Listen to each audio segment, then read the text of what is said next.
fun-filled episode of Ask Me Anything. I'm Admiral Chuck Higdon, Chief of Communications for Starfleet, and I'm joined by four wonderful people I've known for quite a while. We have Admiral Mike Urvand. He was the one. You're still a regional coordinator, right, Mike? Correct. Region 6, and the CEO of the USS Imperium, Brigadier Mike Calhoun, the Starfleet Chief of Stellar Cartography. He's Assistant Compliance Officer and CEO of the USS Darksabre here in Region 12.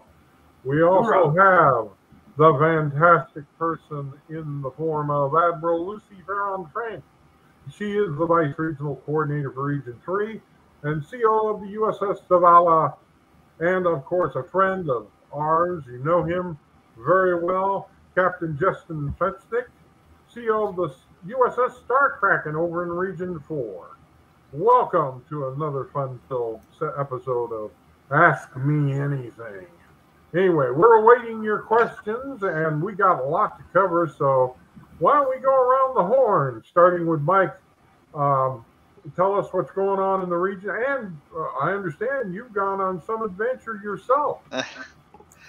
Well, in terms of the region, things are going pretty steady here. My own chapter, the Imperium, we just attended ValleyCon up in Fargo last month. It's our annual sort of our own home convention. We usually have a Region 6 conference there. We didn't this year just because of COVID, made it pretty difficult. But we had a table there. We did some recruiting. We got a couple new members. Right now we have a couple of members from the USS Dakota who are based. Normally they're based in Western North Dakota, but their CEO and their CEO is temporarily deployed, and he's a military contractor. He's over in England right now, and so right now he's at Destination Star Trek in London. So he's been showing some pictures. Jared Adams is showing some pictures right now from London. So that's really interesting going on right now. In terms of my own personal adventure, I just got back last week from Adult Space Academy, which is sort of the advanced version of Space Camp. I spent a week down in Huntsville, Alabama, doing some honest-to-God astronaut training. So that was really cool. It's exhausting and it's incredible, and I'd be happy to answer any questions that anyone has about that. So yeah, that's what's been going on with me. Well, thank you. Well, what has been going on with you, Lucy? Well, good afternoon to everyone. The USS Zavala, which was named the Starfleet Chapter of the Year for 2020, always stays very busy. We've had 3 big cons this year that returned after the absence last year because of COVID. Just last month, we had our Bajoran Gratitude Festival, which is a big and fun event that we do each year in the Zavala, and we do the renewal scroll ceremony in conjunction with that party. Great opportunity to get together and have fun and food and fellowship, and to celebrate DS9 in that particular case. And we're working on plans for our end of the year or winter holiday party, as well as starting to make our plans for 2021. 2022 rather. 2021 was, of course, busier than the previous year, and we look for 2022 to be even busier as more things come back that had been previously put on hiatus. Well, it sounds like fantastic things are happening down Texas your way. How about you, Justin? What's going on in Region 4? Well, on the Starfleet side of it, not much of anything. We're going through all sorts of stuff. Star Kraken is growing by leaps and bounds. Joined a cosplay group, and several members of that are joining my chapter. So pretty soon, by the end of the year, I should be close to 20 members for the Star Kraken before my 1-year anniversary. Next weekend, as part of my cosplay group, I'm going to be suiting up as a Ghostbuster and doing a movie premiere for Ghostbusters Afterlife down in Vacaville. So I am looking forward to that. Wow. We're going to be looking forward to some of those pictures showing up on our Facebook pages. I'm hoping I can get some of those done. Oh, excellent. Mike, what's going on in Missouri? Well, I don't know what's going on in Missouri, buddy. I'm over in Kansas now. Okay, what's happening in I wish I was still in Missouri. No, it's Region 12 is still as good as it ever was. Still the best, as far as I'm concerned, best region in Starfleet. I have to agree sure I'll with get that. some pushback on that, but it is what it is. But no, we're Darksabre got a little bit active, like Lucy said. Darksabre got active this year after things started opening back up. We had Planet Comic-Con back in August. It's a very well-attended con. We had about 70,000 people come through. We had a table up. We set up a couple of fundraisers, one for the Leukemia and Lymphoma Society that we lost a crew member to last year, and we raised about $280 on that one. And we had another one for breast cancer research, and we raised about $200 for that one. So we're pretty happy about that, considering everybody was just getting back out in the swing of things. That was a pretty good fundraiser. The clouds have been a killer in this part of the country, and the way the smoke has come off the wildfires, it just kind of trailed right down the Missouri River. So it's really obscured a lot of seeing for stellar cartography, but I've still got some great pictures I hope to share with you later. And I apologize, I'm going to have to step out in a few minutes, but I'm only going to be gone for part of this. I really want to be a part of it for the rest of the live cast. But yeah, we're looking forward to just getting more and more involved in Region 12 and Starfleet in general. Things have been really good from a compliance end. Everybody has really been just fantastic about the way they've responded in the general membership to all of the the cease and desist problems that we had 2 or 3 years ago. They're almost gone now. People have responded so well, and they've been real good about contacted Richard and contacting me and contacting Jim and just everybody else that needed to be contacted. Hey, is this compliant? Can we do this without getting Starfleet in trouble? So general members that are out there listening, I want to thank you guys for doing all that, because you're really saving Starfleet a lot of trouble. Oh, yes. I remember all those troubles we've been going through all those years ago, and we've made some major changes, both on the Marine Corps side and within Starfleet itself. We got a question here from David Nottage. That looks like David. And do we have an answer ready for him, Kimberly? Do we have the answer to that? I'll take Fleet Admiral AMA for 400, Alex. And the answer is, this project will be done soon. And that is your answer, David. It's still in the, from what I understand, the database is that close to being ready. I think parts of it is already online. I'm not sure. Don't quote me on that. However, our long wait is almost over on this. And I haven't noticed that myself, but then again, I haven't looked at the unassigned list. That's something that you need to send to our chief of computer ops and see what we can do to that. But that is a good question. Here's a question for you, Mike. What was the twirl and hurl? I guess the question is, what was the twirl and hurl part of the adult space camp?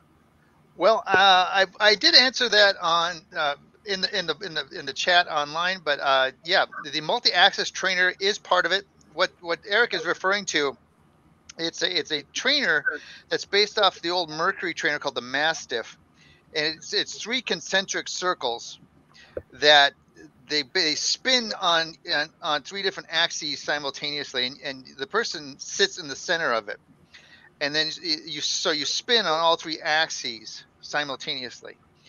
Now, you would think that you'd get nauseous, but because your stomach is in the center of gravity, you don't. In fact, when I did it, I thought for sure that I was going to. In fact, about 10 years or so, my oldest kid had done a similar device up at Wisconsin Dells. And that one, actually, the ride attendant wasn't paying attention, and it ended up going too fast, and my kid passed out. So I thought, well, this thing might get a little wonky. It doesn't. You don't get nauseous. I did get a little lightheaded, and that was the common complaint about from all the trainees, is that you do get a little lightheaded. I found out a few days ago that one of the other trainees did go outside and did throw up. Whoa. But we did do it kind of after lunch, or was it after breakfast? I think it might have been right after lunch. So and they were a little keyed up, a little nervous going in. So, and I was too. The MAT was like one of the few things that I was a little and you can opt out of anything at the academy. You can opt out of any activity. We had one person who, honestly, we couldn't figure out why he was there, because he did virtually nothing the entire week. He would show up once in a while. He'd hobnob with us, and then he'd take off. He didn't do any of the trainings. He didn't do any of the missions. Nothing. His call sign for the week was Ghost, because we didn't know when he was going to show up. He just popped in, popped out, and honestly, it's like we didn't know why he was there. But anyway, but the multi-axis trainer. In fact, I don't know if I can share it. I do have a picture of it up here. Let me see here. Yeah, let me see if I can share it. There. Let me see if will it share? I don't know if anyone can see it or not. No. It's trying. It's trying. You should be able to click your share screen, and you might be able to pull it up that way. Yeah, it's trying. It's just taking a minute. Honest to goodness, it's trying. It's looking like it's not gonna. It looks like it might lock up, but it's trying. We'll see what happens. Mike, do you have a website set up? It's hold on. Yeah, it's dogging out on me here, Mike. But the MAT, they only do it for about 45 seconds. The only what I would call scary part of it, other than flipping upside down quite a bit, is the seat the seat that you actually sit in is kind of shallow. And so you tend to get flipped out or thrown out of it quite a bit, and you get thrown against your straps. So it feels like you're falling out of the chair. So they strap you in nice and snug, but there's that constant being pushed against your straps. So was it better with your eyes open or closed for the MAT? You have to keep your eyes open. They say if you keep your eyes closed, you will get really dizzy. So they tell you keep your head pointed straight forward and keep your eyes open. Wow. I'm not saying wow to all these things, I know, but it is indeed awesome what you went through and did. It's something I would have loved to do, say about 10 years ago. But we had somebody, he was on a different team, and actually I had one guy on my team who was in his 60s. I thought I was going to be the oldest person at 52. Most of the people on my team were in their late 40s, early 50s. I had one guy in his 60s. The youngest person on my team was late 20s. Mm-hmm. But most of us were in our 40s and 50s. So the age really doesn't matter. And like I said, you can opt out of things. Right. I did a climbing wall. I didn't think I was going to do that, but I did it. My whole goal was I wasn't going to opt out of anything if I could possibly help it. And I broke my back a year and a half ago, so I thought there might be some things I was kind of about. But I told myself I was going to at least try to do everything. And so I did a climbing wall. I didn't get to the top, but I got about halfway. I did the neutral buoyancy tank, so I learned how to scuba dive for the first time. So I did that. I wasn't able to equalize my ears, but I got about halfway down the tank before I had to come back up. And then I stayed on the dive platform, which is about 5 feet deep. So I still dove, but I wasn't able to get down to the whole 30 feet deep. Right. But I got some really good footage of that. So I'm hoping to get that uploaded to YouTube here as soon as I can as soon as I can do some editing with it. But yeah, so don't feel that age is going to limit you. I mean, we had some people there who were, there was one person who was using a cane. They do have some mitigation for people who were disabled. There was one person who was they were using dual canes. One of the kids, because there was also a kids academy there going on at the same time. And there was one person with dual canes. They looked like they might have had spina bifida or MS or something. And so they made some arrangements for them as well. So, yeah. So don't feel that there's things, don't feel that you can't participate. There are some things that there are some restrictions, like so first, okay, my screen is locked up now. But there's some things that there are some weight restrictions for, like for the multi-axis trainer and some of the other stuff. There is like a 260-pound weight limit. I actually went and lost 30 pounds just to make sure I was well under all the weight limits. It was just sort of an extra incentive to lose some weight. There's but that's really the only restriction. There's 2 weight limits, and that's about it, really. I mean, the habitat where you stay, there's elevators, so there's access for differently abled people. The simulators, like the mission simulators, for the most part,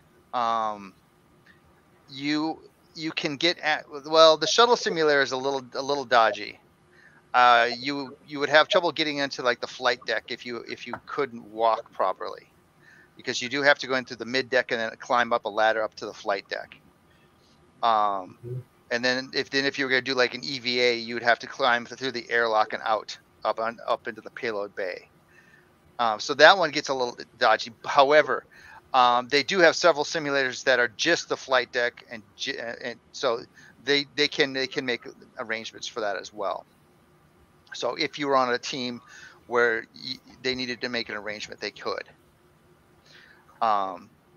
Likewise with EVA, they can make arrangements for that as well. Well, it's good to hear that all that.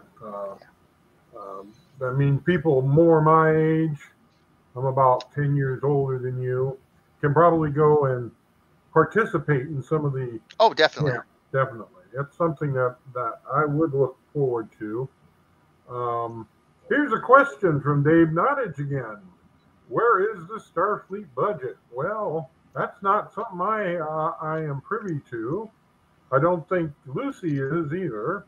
And I have not heard a peep about it, and since we had that meeting back near the end of August, I have not heard or seen anything about it. But that doesn't mean a whole lot. Sometimes the vice region coordinators are not included in some communications, but I have not seen anything. My understanding was that the budget was being reviewed by the Admiralty Board. That would be part of your duties, I guess, Mike, and that they were going to be doing something with it at your next AD meeting, which is toward the end of the year. Am I correct about that?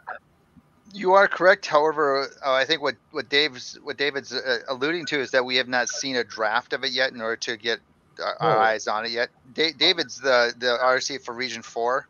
Right. So we've not yet seen it. So we're coming up on that AB meeting, and we've yet to get eyes on it to really look at it. Yeah, I remember David said he was going to help structure it, but if he's put it in someone else's hands, they have not shared yet. No, and that's directly on our Volta, who has been an excellent CS. I'm not faulting him for a lot of things, but then again, I thought that you guys were given the budget at the last AB meeting. Obviously, if you were given it, it was not the budget that they're going to be discussing at the AB. Now, this is not something that the general membership should be alarmed about. No. So anybody out there that isn't a member of the AB or even the EC, you're okay. Everything's going to be fine with it. I mean, but here's another question. Hey, Steve, where are you? I thought I saw you up there a few minutes ago, and so this is why we switched the name from Fleet Admirals AMA to Starfleet AMA in order to let a little flex on whether the CS needs to be here or not. He usually is here, and we I am wondering where he is as well. He was supposed to be here, and like I said, I'm not gonna fault him not being here. He has his own life. He's a volunteer like all of us. He's putting more time in this organization. Each Starfleet commander, no matter who it was or is, they put a ton more time into Starfleet than anybody realizes. And I've seen multiple CSs struggle, not so much struggle, but able to keep this organization going through what they've done. So we're going to try to get an answer to that. And if we don't, please forgive us. Here's another one from Eric to a now disappearing Mike. Was that the flight suit you wore at Adult Space Camp? We'll try to get an answer to that in a little bit. So we'll get back.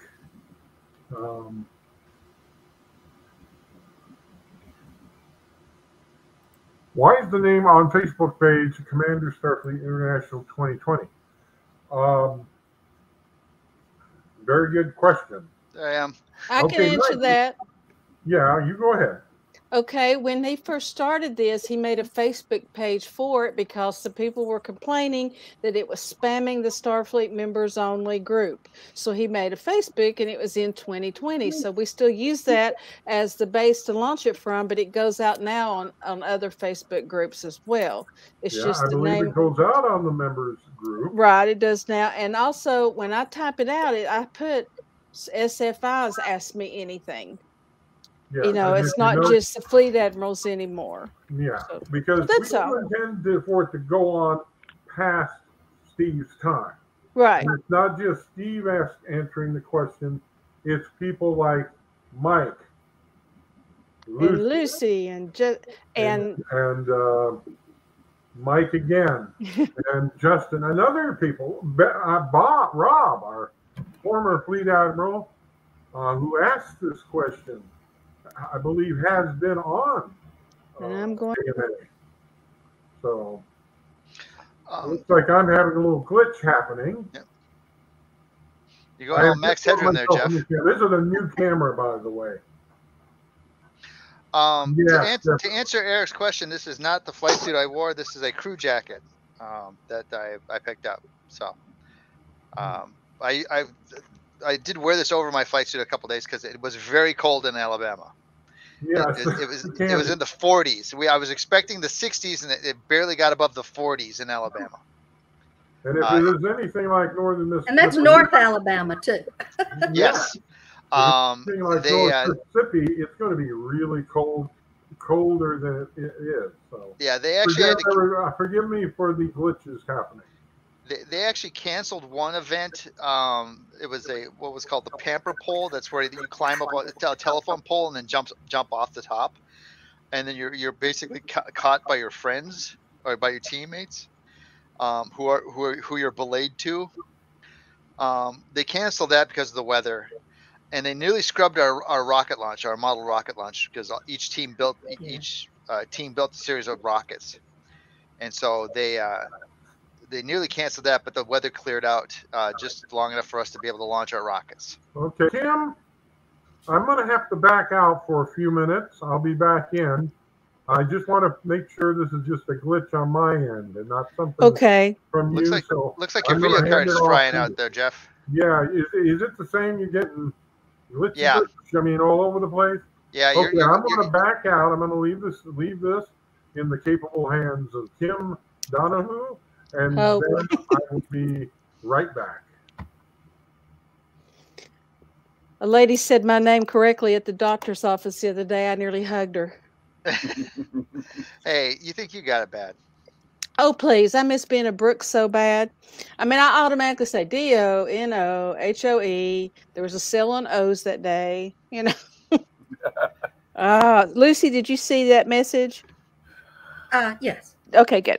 Yes. Okay. Well, I have the same problem with Frank, because if you just hear Frank, it's Frank, and I have to correct everybody and go, no, there's a C in front of the K, Franck. Yeah. So it's one of those strange spellings that you have that as well. That kind of the oddball out. For me, most Americans, they see A-N-D and they think and. We are a very nasal people, so it's all and. It's ond, like magic wand. U-R-V-A-N-D. So it's Urvand? Urvand. You know, I said it correctly from the beginning. To me, it looks like Urvand. You did. That's why I've always liked you, Kim. Well, you know. My last name is a very unique one as well. I get so many butcherings. I remember one time when I was in 7th grade, we had a teacher strike in my school district union, and the substitute teacher took the entire class period to teach my entire shop class how to say my last name the correct way. So from that day forward, the entire year, I was known in that shop class by my last name. It's German, isn't it? Fietzek? Yes. Yeah. Yes. It's a hard one for me. But I make myself say it. When I graduated high school, we had to do the phonetic pronunciation for the person who was announcing as we were crossing the stage. So I said, Fietzek, you're to fit because you're sick. And I've used that for the past quarter century to help people say my name correctly. Mm-hmm. Whatever works. Tom got called donut hole in school, so I use that. I say. I'm sure he appreciates you telling that story now. Oh yeah, he loves it. No, that's why when we got married, I wanted to keep my name. He goes, why, for your Starfleet career? And I said, no, because I don't want to have to spell it to everybody. And he made me toss a coin. I lost. So, Mike, did you actually have to suit up in a full spacesuit for some of the exercises? Yes and no. The spacesuits that they had, they didn't have the full suits big enough for adults of my size. Mm-hmm. So for my EVA, going back, I was in 3 missions. First mission, I was mission specialist for a shuttle mission, and I did an EVA. For that, they put me in basically a white painter suit, then a full EVA helmet, and then they put me in a hang gliding harness, and I basically traversed the payload bay, suspended by basically a hoist. Did you walk in slow motion? Yes. Okay. I hung and I basically traversed slow motion across from around the payload bay to help repair a satellite.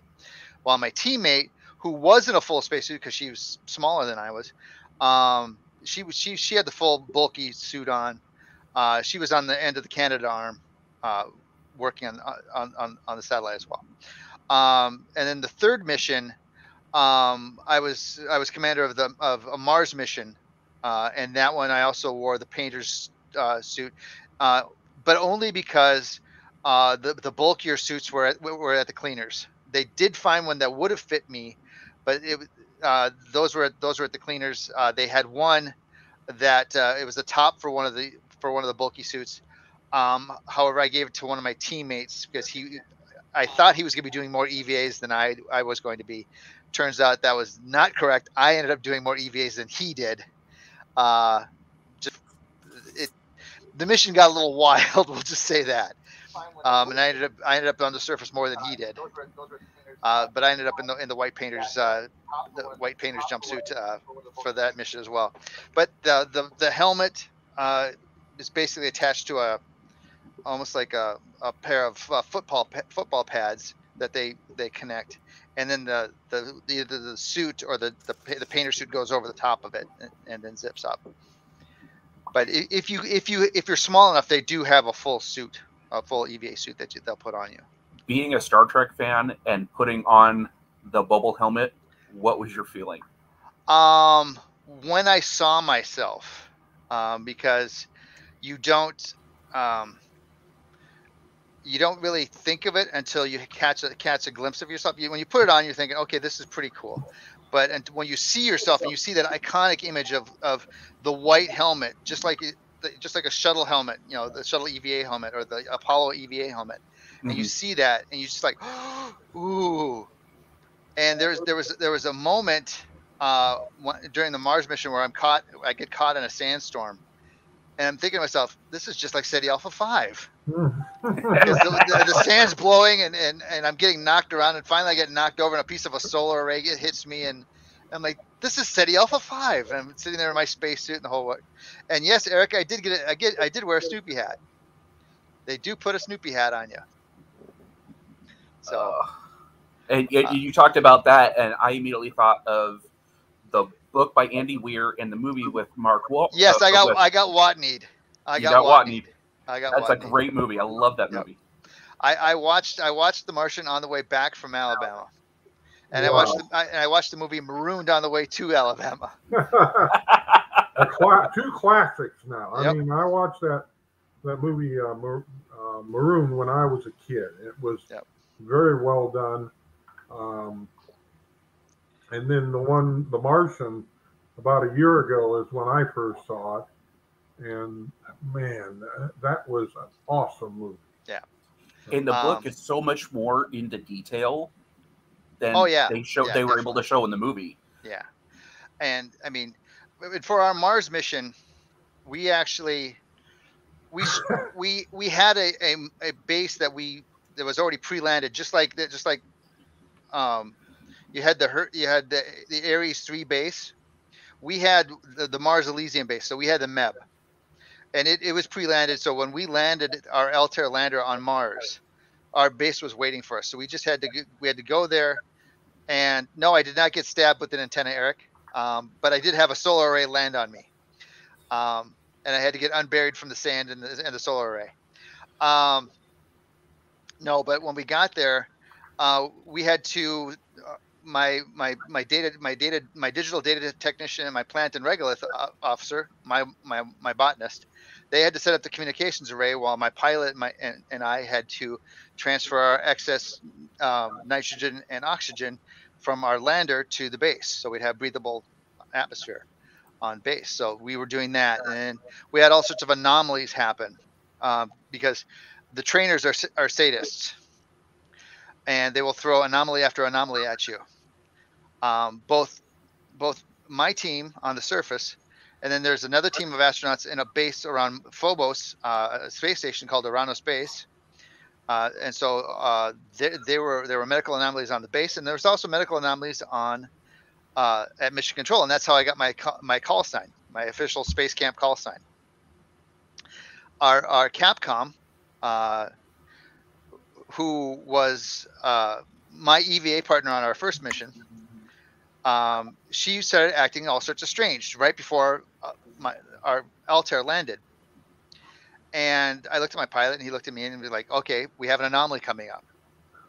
But we had to get on with the mission, so we landed, and I did my Neil Armstrong speech as I set foot on the surface. And we had a little photo op because they actually had the official photographer take pictures of me setting foot on Mars, the whole works. And then we start setting up the base and whatnot. And she starts acting loopier and loopier, and we're trying to work through it. And then she has a breakdown, and she goes away for a while. And we ask, we're like, we need inputs, we're working through our checklist, and then she finally breaks through, and she's like, "I'm pregnant, and it's the commander's baby." And I'm sitting there. I'm the commander, mind you. I've been in transit from Earth to Mars for the last 9 months. And I'm like, and I've got deer in the headlights. Look, now there's cameras all over the base, all over the spacecraft. They can see everything. So the mission control people are watching my reaction. And I've got the deer in the headlights look. I'm just like, and the trainers in the back are laughing their butts off. They've never seen anything like this before. They're like, this is going into our Anomaly Hall of Fame book. They actually have one. And so I'm now in the Hall of Fame. as a poor innocent part of this. Here. I'm the deer in the headlight part of this, but I'm like, I don't even have words for this. I said, this is gonna be news to my wife and kids. And a few minutes later, she's like, if it's a false alarm, I feel better now. Well, the next day after the mission was over, and I was getting ready to do my bouncy 1/6 gravity chair run, which is to simulate lunar gravity. My team trainer came up to me. She's like, that was really fun last night, especially the part where you got, Michelle sprung that on you. And I'm like, yeah, that was hilarious. That was really cool. It was a good time. She's like, so the trainers, we got together and we decided to give you your call sign. Now, that was one of my big goals for this, is to get a call sign, because most people don't get a call sign the first time they go to camp. It's sort of a rare thing that you get a call sign. So I was really kind of hoping I was going to get one. And they're like, so we just want to know if it's okay if we give you a call sign. I'm like, that'd be great. I've always wanted a call sign. And they're like, oh, that's great. Fruit Loop.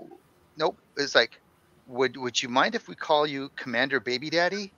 And I'm like, well, I got 4 kids at home, and apparently I got one coming from transiting Mars. So yeah, that'll be great. So now I'm officially Baby Daddy. Nice. So yeah. We are required to show a commercial, so you all take a little break while we see this for the upcoming IC. Fingers crossed that we still get to have it.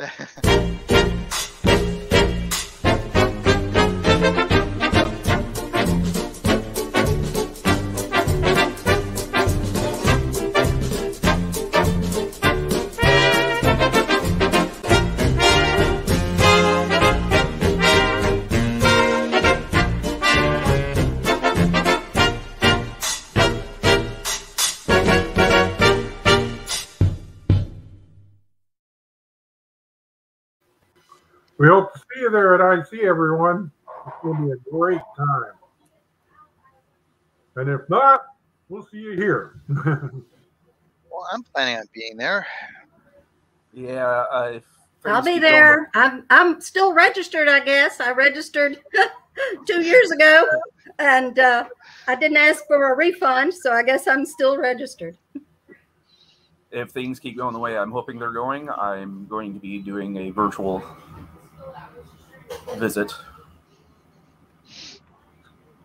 And I hope that we will have what been several years since we did not have some sort of video link for the IC. I think may have not had one for, I'm thinking, one of the more recent ones as well. I know we had it for 14. Tried our best to have one. But yeah. I do not remember what the others had. I don't know that we had one for Minneapolis. I don't think we did. Because I don't remember us setting anything up for it. Mm-hmm. I don't remember either. Yeah, I was in Minneapolis, and I don't remember it. Yeah, I don't think we had a video set up for Minneapolis. No, not that I recall. No. But I think it should be a requirement to have some sort of video upload either during the event or have someone tape it and then put it on what we're on part of our YouTube. I think it's going to be, it's good in several ways to have a video uplink of the live events that we do during IC. First of all, it gets more participation out of the members. People feel they're a part of it now. Mm-hmm. Mind you, we are now more internet savvy than we were, say, 40 years ago, when the internet was just a dream. Just started. Also, another thing good about it is it's a good recruiting tool. Mm-hmm. You get people that are non-Starfleet seeing what we do. And that kind of thing is a good draw for that kind of thing. And of course, our having something during the Saturday night dinner and our auction and stuff also brings them closer that way too. I believe some ICs have broadcast the opening ceremony and closing ceremony. Yeah. We did here. I don't remember what platform they were using because I was in the room, so I wasn't trying to watch it remotely. So I don't know what platform they were using. Yeah, the platform was arranged by the then Commander Starfleet. In our case, it was Wayne Kellogg. I keep on messing up that last name, and I ask forgiveness to Kellogg. So Wayne set that up. He was very good at those things, as well as ours. Ours will be through the normal stuff that we do here that you see. It'll be YouTube, of course, our Starfleet members page, and other platforms that we have access to. I'm sure, because we have a fantastic communication, audio and video department. Right. Well, in some previous hotels, they may not have had a very good internet connection for broadcasting. Yeah, I remember that. Now, in the last few years, hotels have all upgraded, to their Wi-Fi systems, because that's just something people expect now. Whereas in years past, it was maybe they had it, maybe they didn't. Right. But now, any of your hotels are going to have a better Wi-Fi system than they had previously, because that's what expectations are now for everyone with their smartphones and laptops and everything. So it's all wireless now instead of having to find the plug-in in the room. I've gone through that too. Where's the plug? Right. So it should be a lot easier to do that now than it used to be. You mentioned that most of these hotels, they weren't built with internet in mind. They weren't built to do it. Yeah. So it's something they've had to shove into their walls, shove into their floors, and make it work. Whereas the newer hotels like Rockford has a new hotel. It used to be a, believe it or not, used to be a manufacturing facility. That place was so oily you could smell it going by it. But today it is a 5-star hotel. And I've thought about bringing IC back here to Rockford just to have that, but I'm waiting again. If 2014, people went to 2014, remember, the clock tower Inn where we had it, it was torn down about 2 or 3 years ago, and not too long after our IC. And now they're going to build a world-class casino there, the Hard Rock Casino, and a hotel. Yeah. So maybe we can do one there too. So, Jerry, did you get my email I sent to you earlier? That's right. That kind of thing did happen. I remember, especially during the IC in Oklahoma, this last one back then. They descended with new equipment, which I don't know if we took back.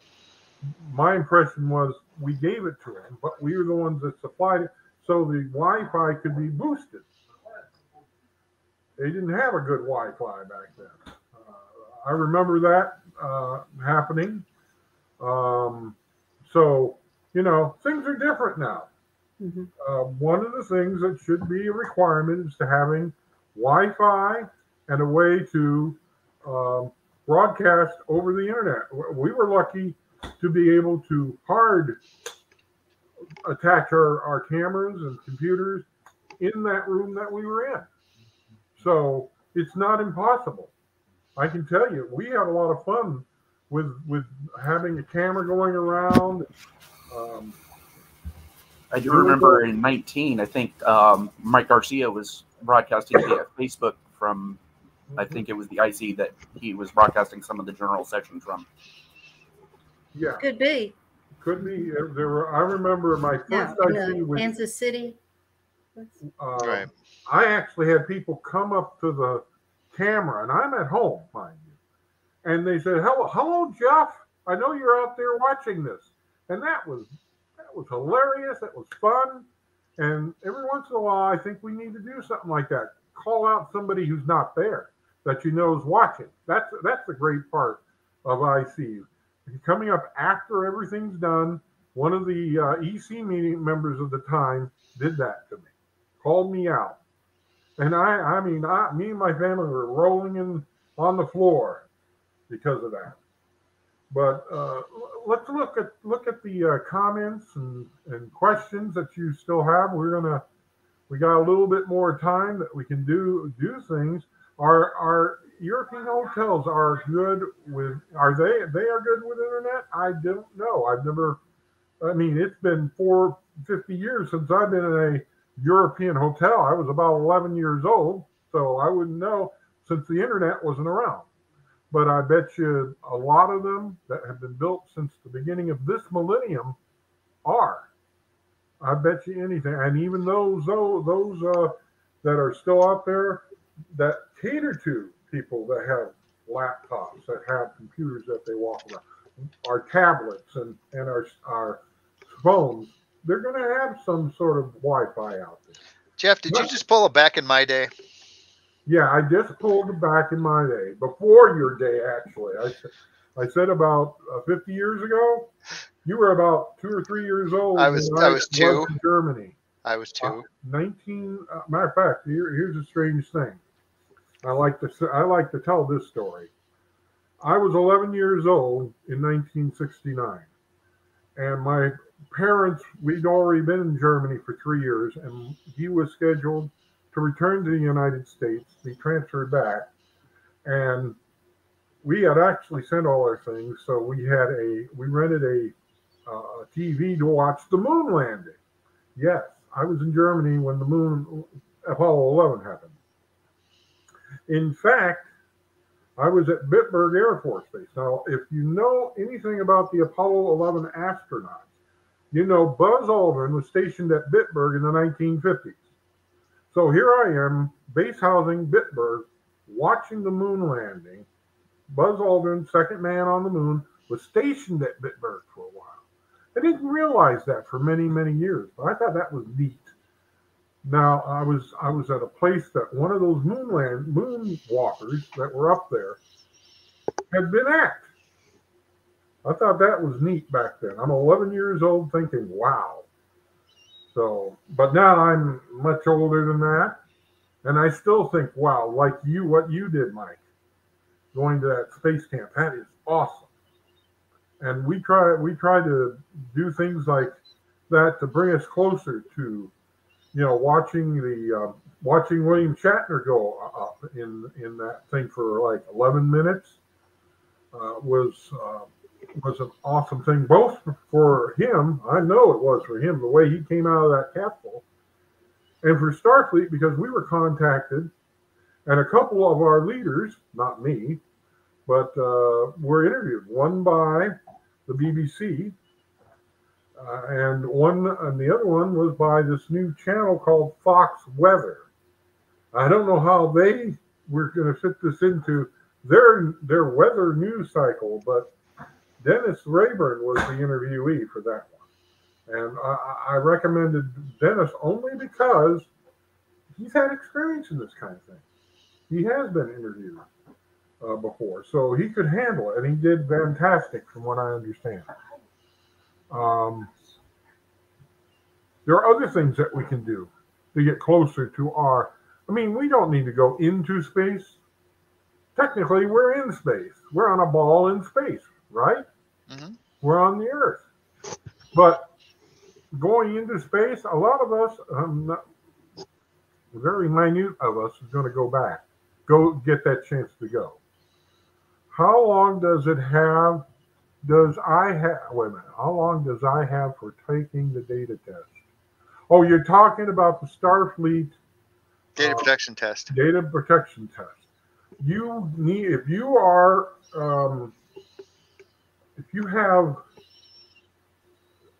able to access sensitive data on persons within the fleet, this is a must.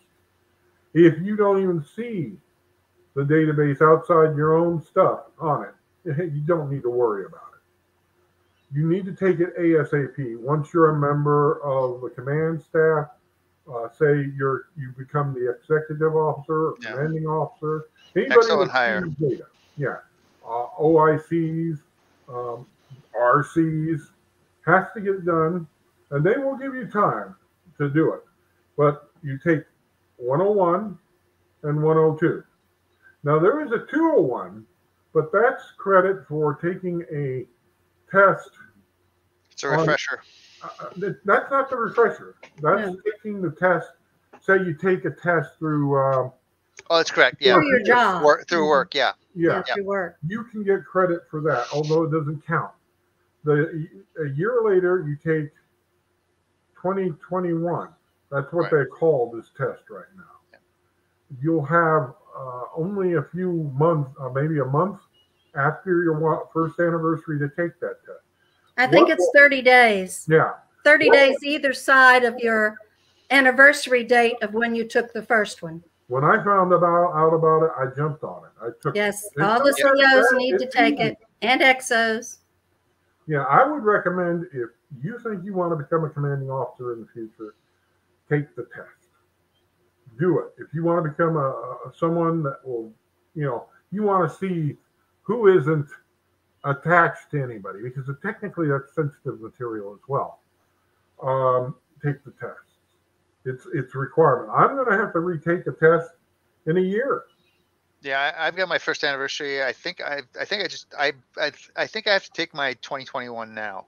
Right. So. Yeah, I did mine. My anniversary was near the end of October, and I did mine just a few days after that. So got it taken care of. But staff members have to do it as well. Regional, Starfleet, staff members, because many times even regional staff members have access to information on a regional level. And so it's very important. And as I understand it, Marine OICs, Mako OICs, anyone in charge of something that may have more access in the database are required to take that course as well. I did my 2021 the end of July of this year. Now, let's remind people what will happen if you don't take the test in a timely manner. You will be relieved. If you're a commanding officer, you will be relieved of your position. And your XO can be relieved. If you don't have a commanding officer, executive officer, your ship's going to get decommissioned. We don't want that. We really don't want that. The Starfleet Academy instructors, command staff, EC, and the EB both don't want you to miss out on what you like. I like what I do here, and I feel that this test is a very minor portion of my participation in Starfleet. It's the least I can do to know about these things, because it's changing every day. There's been talk here in Illinois about putting in one. So when that comes up, there's another thing we're going to have to look at when we test. I know California's got one, Colorado's got one. There's a few other states out there that have implemented these requirements for personal information on the internet. That's all it is. So I urge you, not because we're not trying to tell you, hey, you have to do it. We're telling COs they have to do it. We're telling anybody has access to the database, they have to do it. However, if you don't have access, don't worry. Don't worry. If you take it, you got another thing in your favor. It's going to look good. So, I know for new chapters, it's becoming a requirement for COs and XOs to when you start a new chapter. That's right. Looks like we have an interesting question for Mike Calhoun. Yeah, why don't we get Mike's question? Yeah, we're running out of time, I think. Yes. Go ahead, Mike. It is a 10-inch Dobsonian. That is one I was telling everybody earlier. I ordered it, and they didn't send me a mount. And when I called them on it, they refunded my money and told me to keep the tubes. So now I have a beautiful 10-inch Dobsonian, and I'm having a guy in California build me a custom mount for it. So that is what I'm going to use for. I'm now a merit badge counselor in scouting. So And one of the merit badges I'm doing is astronomy. So that is going to be my observational telescope that I use. The other one over there on over my other shoulder, that's the one I use to do photography. And take some of the pictures that I put on both the stellar cartography pages in particular, but I've also shared a few on the main Starfoot page. So yes, Jeff, I am having a mount built for it. We will be using it soon. No, it is not a water heater. I tried to pass it off to my wife as a water heater. She didn't buy it. It's a portable shower. Yeah, my wife wouldn't buy it. I thought it was a centrifuge. Yeah. The minute she saw a mirror in it, she knew what it was. I taught her too much about astronomy. So I don't know. It could still be a shower. It's just a really weird. Wow. Right. Yeah. But it is a little light bucket. We should be able to get some really, really neat observation. And I'm understanding a lot of people can take pictures with the Dobsonian as well. You can't take long exposure photography because of the 500 rule. But you can take quick pictures of the Orion Nebula, the brighter object in the sky, planets in particular. You can take short exposures and stack them. So I've got some really neat pictures. I was hoping to share, but I was gone too long. I apologize, guys. That sighting takes a long time to explain, and it's very expensive. Well, with it being a 10-inch, what is the furthest distance you can see with that? It's not really so much about the distance you can see. It's about how much light you can gather. All telescopes are pretty much, it's the known, whatever's in the known galaxy that just has enough light to get to you. What I love about the 10-inch is its light gathering capability. The difference in the focal length between that one and the refractor that's sitting over my shoulder is just tremendous. So the amount of light gathering capability the 10-inch has is actually more, but it gets to my eye faster through the refractor because of the number of lenses. So with that, you would be able to see Alpha Centauri. Yeah, you should be able to. Naked eye, it's going to be tough, but if you can freeze it with a camera, yeah, you should be able to see it. I have pictures of the Andromeda Galaxy. They're really good. That I took and processed. I've got the Orion Nebula is my favorite target. I've taken a couple of that recently that are really good. The Pleiades, several hundred light years away, or several million light years away. I took a picture of that last week and stacked them. It came out beautifully. But yeah, if you can get it over the horizon, and you can get it up at the zenith in particular, the more up at the zenith you are, the better you're going to see it. And you can get away from city lights. You can see a lot of stuff out there with a light bucket like that. Wow, I'm excited to use it. The biggest I've ever had is on a reflector like that is a 6-inch. So I can't wait to use it. We got one more question we want to do real quick. Is this one? What's your thoughts about Prodigy? Anybody? I watched the first episode and I thought it was very interesting. The animation was very well done, I thought. Of course, Janeway is my favorite captain, so it was fun to see her character animated and to hear her voice. So I think it's got promise. I've only seen the first episode. I haven't seen the second one yet, but I thought it was very interesting, even as an adult watching, a kids show. But very colorful, very good animation. Right. I think they're approaching it very well done for being Paramount Plus and Nickelodeon. They're bringing it down to, I would say, a middle schooler, 6th, 5th graders mentality. Really well done. They are. I follow Kate Moker on Instagram.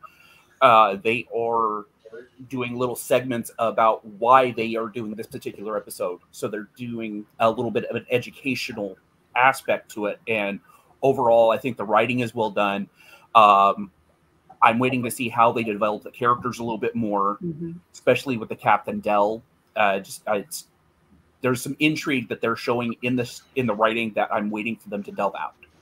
Yeah, and next week, Mike, before I say that, let's get the other guy's opinion. Mike, you got an opinion on this?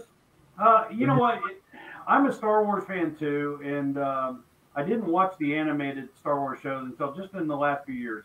It reminds me in a lot of ways of Rebels, It kind of goes in that same direction to me.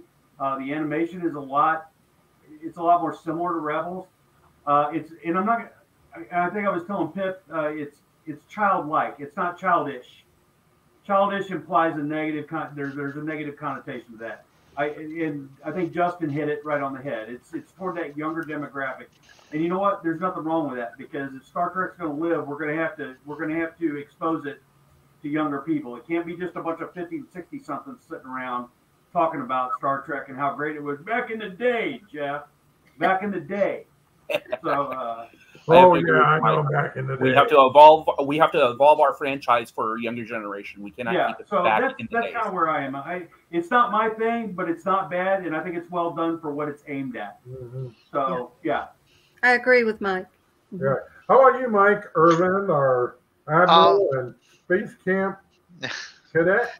I saw the first episode. I was intrigued by it. I will agree with what Mike said, that it had very much a Rebels feel to it, sort of that ragtag group feel to it.